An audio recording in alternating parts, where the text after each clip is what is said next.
વિકાસના પોકળ દાવાઓ કરતી સરકાર, જે ગુજરાતના વિકાસની પ્રશંસાઓ વિશ્વ સ્તરે થતી હોય, ત્યાંના ગામડાના લોકો આજે પણ એક સામાન્ય એવી જરૂરિયાત ગણાતી પાણી માટે વલખા મારે છે। છોટાઉદેપુર જિલ્લાના કવાંટ તાલુકાના તુરખેડા ગામમાં બસ્કરી ફળિયાના પીવાના પાણી માટે ફળિયાના લોકોએ 2 કિલોમીટર દૂર નર્મદાનું પાણી પીવા માટે મજબૂર થવું પડ્યું છે। તેઓ રોજ 2 કિલોમીટર ચાલીને જાય છે અને પીવાનું ડહોળું પાણી ભરીને આવે છે। તો અહીં વાત ચોંકાવનારી એ છે કે આ જ ગામની નજીક આવેલું હાફેશ્વર ગામથી નર્મદા નદીનું પાણી ઠેક દાહોદ સુધી પહોંચે છે, પરંતુ નર્મદા નદીના કિનારે વસતા લોકો જ તરસે મરી રહ્યા છે। તો એકવાર એ દ્રશ્યો પર નજર કરી લઈએ, જ્યાં ગામના લોકો ડહોળું પાણી ભરી રહ્યા છે અને તેમની આપવીતી પણ સાંભળીએ કે તે શું કહી રહ્યા છે। પાણીની બહુ તકલીફ છે। રોજ રોજ આમ વાત કરીએ, બાકી કશું કરી આલતા નથી। આમ બધી બેની જીન નર્મદાથી પાણી લાવીએ, છોકરાને રાંધી ખાવડાવીએ, નાવા ધોવાનું નર્મદા બધું આવું સગવડ આમ કરીએ। એવી તકલીફ આમ કરીએ, બધાને આમ વાત કરીએ, બાકી કોઈ સગવડ નથી કરી આલતા અમને। આમ માથે પાણી લાવીએ, બેહીને થાકી જઈએ છે, રસ્તામાં બેહતા આવીએ છે। આમ મોટા મોટા અધિકારીઓને બધાને રજૂઆત કરી, પણ અમારું કામ કોઈ કરતા નથી। બહુ તકલીફ પાણીની, 2 કિલોમીટર પાણી લાવી નર્મદાથી પીએ, પણ બહુ તકલીફ છે। અમારું કોઈ કામ નહીં કરતા મોટા મોટા અધિકારી।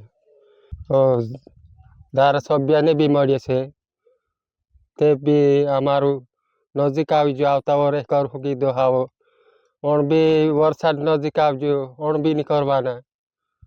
જરૂરી અમારે તાત્કાલિક કામ થઈ જવા જોઈએ। અમારે પાણીનો બહુ તકલીફ છે।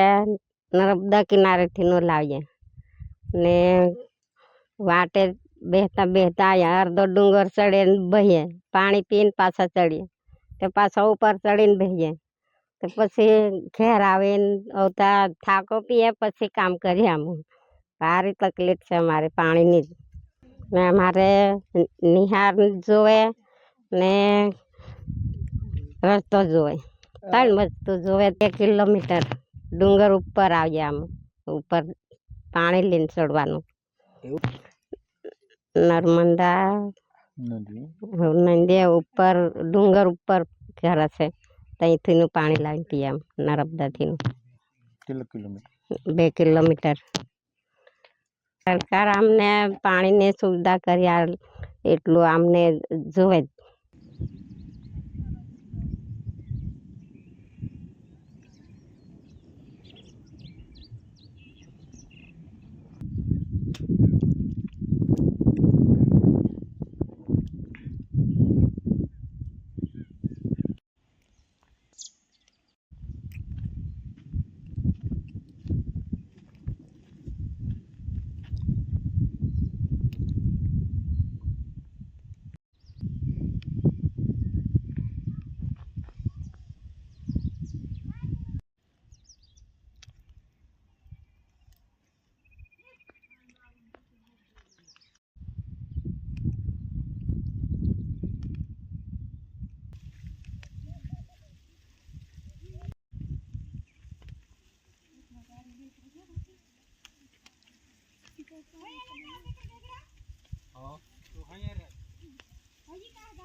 ગુજરાત રાજ્યના 33 જિલ્લાઓમાં સૌથી પછાત છોટાઉદેપુર જિલ્લાનો કવાંટ તાલુકો ગણાય છે.